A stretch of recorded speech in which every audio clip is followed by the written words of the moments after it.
ये मोहम्मद नबील हैं झंग से। इनका सवाल ये है कि मुझे हेपेटाइटिस है और मैं हेपेटाइटिस का कैरियर हूँ, जिसकी वजह से नॉर्मली हम जो है जब गवर्नमेंट जॉब्स के लिए जाते हैं तो हमें जॉब नहीं मिलती, इसलिए कि हेपेटाइटिस का कैरियर कहा जाता है।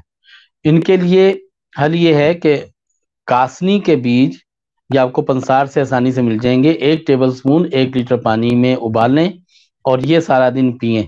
इससे इनकी एंटीबॉडीज में चेंज आएगा और ये हेपेटाइटिस सी जो कैरियर की सिम्टम्स आ रही हैं वो रिमूव हो सकती हैं।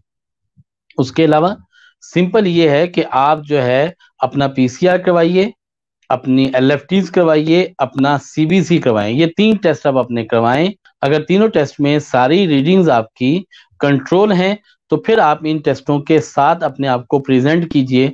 होपफुली इससे आपका ये इशू सॉल्व हो जाएगा। सूरह तौहा 1 मरतबा तिलावत करें और दम करके पानी पिएं तो हेपेटाइटिस सी के जो मुज़िर असरात हैं या इस वायरस के एक्टिव होने के चांसेस कंट्रोल हो जाते हैं, तो इससे इंशाल्लाह बेहतर हो जाता है।